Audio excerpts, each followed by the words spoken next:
Hello दोस्तों, नमस्कार। मैं मिथुन आप सबका स्वागत करता हूं अवतार स्टडी अड्डा पर। दोस्तों, ये रीजनिंग का पार्ट 18 है। आज हम फिर टॉप 5 क्वेश्चंस लेकर आए हैं दोस्तों, जो सभी एग्जाम्स में पूछे जाते हैं। तो अगर आपको वीडियो अच्छा लगे तो लाइक शेयर सब्सक्राइब करना ना भूलिएगा। तो चलिए वीडियो को शुरू करते हैं। क्वेश्चन नंबर पहला है दोस्तों, निम्नलिखित प्रश्न में दिए गए में से लुप्त संख्या ज्ञात कीजिए। लुप्त संख्या कहाँ पर है दोस्तों? यहाँ पर है। ठीक है, यहाँ पर हमें फाइंड आउट करके बताना है यहाँ पर कौन सी संख्या आएगी। तो देखिए दोस्तों, किस तरह से हल होगा ये। देखिए यहाँ पर क्या है, जब इस तरह से क्वेश्चन है दोस्तों, तो सबसे पहले देखिए कि सबसे बड़ा अंक किस साइड में है। तो अगर आप देखेंगे दोस्तों, तो नीचे की साइड में सबसे बड़ा है। ठीक है, देख रहे हैं, नीचे की साइड में सबसे बड़ा है। तो इससे क्या फायदा होता है दोस्तों, ये हमें पता चल जाता है कि हमको किस पैटर्न पे, किस आधार पे इसको सॉल्व करते हुए जाना है। ठीक है, इस हिसाब से हमें जाना है ऊपर से नीचे की तरफ। ठीक है, तो चलिए इसे फाइंड आउट करते हैं।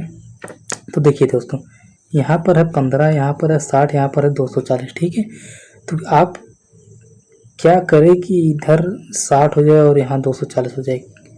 यहाँ 15 है। ठीक है, तो मतलब कुल मिला जुला के ये किस हिसाब से आगे बढ़ते हुए जा रहा है, ये चीज़ आपको देखना है। तो अगर आप देखेंगे दोस्तों, 15 को अगर 4 गुना कर दिया जाए तो कितना हो जाए? 15 चौके 60। ठीक है, ये हो रहा है।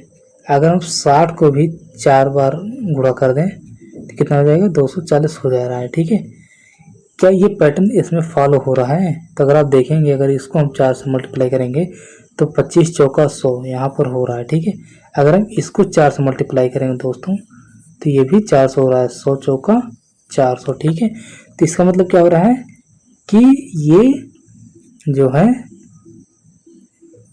मल्टीप्लाई 4 से आगे बढ़ रहा है। ठीक है, तो इस हिसाब से हमें इसको भी लेकर आना है। ठीक है, अगर हम इसको 4 से गुणा कर देंगे तो कितना हो जाएगा? 120। ठीक है, अगर हम 120 को भी 4 बार मल्टीप्लाई कर देंगे तो कितना हो जाएगा? 12 चौके 48, 480 हो जाएगा। ठीक है, तो कहने का मतलब क्या हो रहा है, यहाँ पर क्या आएगा? 120। 120 किस ऑप्शन में है? तो ऑप्शन नंबर सी में गिवन है। ठीक है, तो ऑप्शन नंबर सी सही हो जाएगा। चलिए आगे बढ़ते हैं। क्वेश्चन नंबर दूसरा है दोस्तों, नीचे दिए गए विकल्पों में से संबंधित शब्द को चुनिए। संबंधित शब्द यहाँ पर हमें बताना है कि यहाँ पर क्या आएगा। जैसे यहाँ पर चर्मकार और चमड़ा का रिलेशन है, उसी प्रकार हमें बताना है बढ़ई और इसका रिलेशन किससे बनेगा। देखिए दोस्तों, चर्मकार क्या काम करता है? चमड़े से रिलेटेड कार्य करता है। ठीक है, चर्मकार किससे रिलेटेड काम करता है? चमड़े से रिलेटेड काम करता है। तो उसी प्रकार बढ़ई किससे काम करता है? लकड़ी से रिलेटेड काम करता है। ठीक है, तो यहाँ पर क्या हो जाएगा? लकड़ी। ठीक है, यहाँ पर क्या हो जाएगा? लकड़ी से रिलेटेड काम करता है। ठीक है, तो यहाँ पर क्या हो जाएगा? लकड़ी। ठीक है, आई होप समझ में आया होगा। क्वेश्चन नंबर तीसरा है दोस्तों, यदि ए का अर्थ गुणा है, क्या है? ए का अर्थ गुणा है। ठीक है, बी का अर्थ घटाव है। बी का अर्थ क्या हो रहा है? घटाव हो रहा है। ठीक है, इसको हम ब्रैकेट में कर देते हैं। ठीक है, सी का अर्थ जोड़। सी का अर्थ क्या हो रहा है? जोड़ हो रहा है। ठीक है, तथा डी का अर्थ भाग है। डी का अर्थ क्या हो रहा है? यहाँ पर लिख देते हैं। डी का अर्थ यहाँ पर लिख देते हैं, रुक जाइए।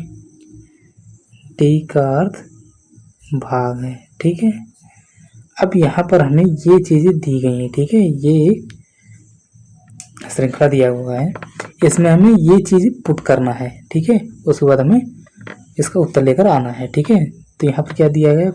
5A 3B 2C ब्रैकेट में 4D4 इक्वल टू क्या होगा यहाँ पर। ठीक है, तो ये हमें बताना है। तो यहाँ पर देखिए जो दोस्तों, ये चीज़ दी गई है ना, इसे हमें इसी को उस पर रख के लेकर आना है। ठीक है, तो यहाँ पर क्या है?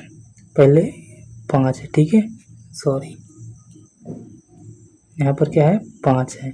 ठीक है, फिर ए को यहाँ पर क्या कहा है? गुणा। ठीक है, तो यहाँ पर हम गुणा कर लेंगे, गुणे 3 हो जाएगा। ठीक है, फिर यहाँ पर बी है। बी का अर्थ क्या हो रहा है? माइनस, तो यहाँ पर हम माइनस कर लेंगे। उसके बाद 2 है। ठीक है, सी का अर्थ क्या हो रहा है? धन, यहाँ हम धन लिख लेंगे। ठीक है, यहाँ पर हम धन लिख लेंगे, ठीक। फिर यहाँ पर ब्रैकेट है, ठीक है, तो ब्रैकेट को हम, ब्रैकेट में क्या है 4, फिर डी का अर्थ यहाँ पर भाग है, ठीक है, भागे 4 बराबर हमें लाना है, ठीक है। अब देखिए दोस्तों यहाँ पर ब्रैकेट है, ठीक है, तो यहाँ पर आपको बोडमॉस रूल लगाना पड़ेगा। सबसे पहले ब्रैकेट का होगा, फिर उसके बाद ब्रैकेट ऑफ डिवीजन, मल्टीप्लिकेशन और एडिशन, फिर सब्सट्रैक्शन, ऐसे होता है, ठीक है। तो यहाँ पर अगर आप डिवाइड करेंगे तो 4 1 की 4, यहाँ पर इतने का मतलब क्या हो रहा है 4 हो रहा है, ठीक है। अब देखिए यहाँ पर 5 और 3 है, तो 5 यहाँ पर 15 हो जाएगा, ठीक है। 5 कितना हो जा रहा है 15 हो रहा है, ठीक है। ऋण 2 धन 1, इतने का मतलब यहाँ पर 1 हुआ ना, तो अब इसको जोड़िए, यहाँ पर 15 और यहाँ पर ये प्लस प्लस प्लस जुड़ के 16 हो जाएगा, ठीक है। और 16 माइनस ये 2 घटा देंगे तो कितना हो जाएगा 14 हो जाएगा। 14 किस ऑप्शन में है, तो ऑप्शन नंबर बी में गिवन है, इसका मतलब यहाँ पर क्या आएगा 14 आ जाएगा, ठीक है। आई होप समझ में आएगा। अगला देखते हैं, यदि करेक्शन का कूट DPSSFDUJPO है तो इमोशन का कूट होगा। अब यहाँ पर हमें दोस्तों बताना है कि यहाँ पर जो करेक्शन दिया गया है उसको यहाँ पर ये लिखा गया है ये शब्द, ठीक है। फिर उसी प्रकार हमें क्या करना है, इमोशन को भी करके लेकर आना है, इमोशन का कूट क्या बनेगा, ठीक है। तो यहाँ पर देखिए दोस्तों, यहाँ पर क्या लिखा गया है करप्शन, करेक्शन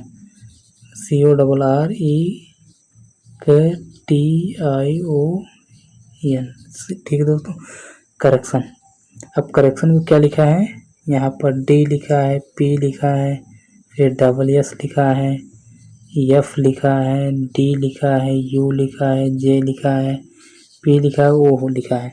तो यहाँ पर इसको किस हिसाब से मतलब इसको लिखा गया है, तो देखिए दोस्तों यहाँ पर C है, C+1 करके D लिखा है, ठीक है। O उसके बाद P, यहाँ पर भी +1 हुआ है, ठीक है। R के बाद S, R के बाद S, E के बाद F, C के बाद D, T के बाद U, I के बाद J, O के बाद P, N के बाद O, मतलब क्या हो रहा है +1 करके लिखा है और कुछ नहीं किया इसमें। तो उसी प्रकार हमें इमोशन को भी करके लेकर आना है, ठीक है दोस्तों। तो इमोशन EMOTION, ठीक है, इमोशन। ई के बाद क्या आता है F आता है, एम के बाद क्या आता है N आता है, ठीक है। O के बाद क्या आता है P आता है, +1 हो रहा है, ठीक है। T के बाद U आता है, ठीक है। I के बाद J आता है, ठीक है। O के बाद P आता है, N के बाद O आता है। तो ऐसा किस ऑप्शन में है FNPUJPO, FNPUJPO,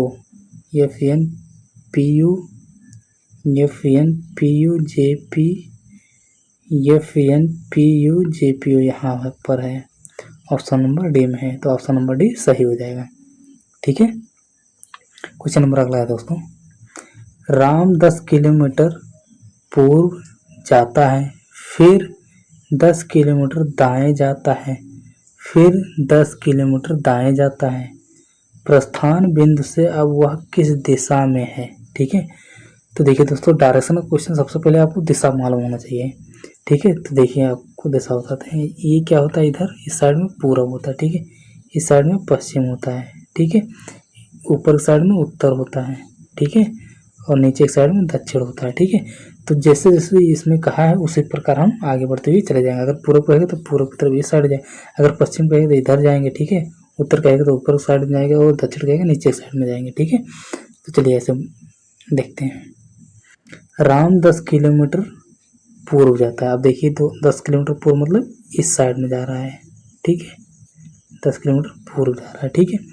फिर 10 किलोमीटर दाएं जाता है। अब दाएं अगर जाएगा दोस्तों, अगर आप इस साइड में जा रहे हैं तो आपको दाएं किधर होगा, इस साइड में होगा ना, तो इधर जाएगा 10 किलोमीटर, ठीक है। फिर 10 किलोमीटर दाएं जाता है। अब अगर आप इधर जा रहे हैं तो आपको दाएं किधर होगा, इस साइड में होगा, ठीक है, इस साइड में।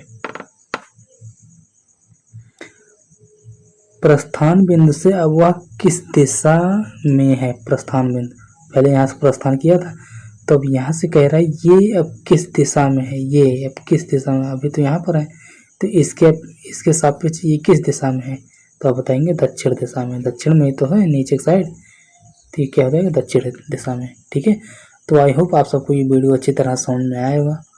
फिर मिलते हैं अगली वीडियो में, तब तक के लिए बाय बाय, टेक केयर।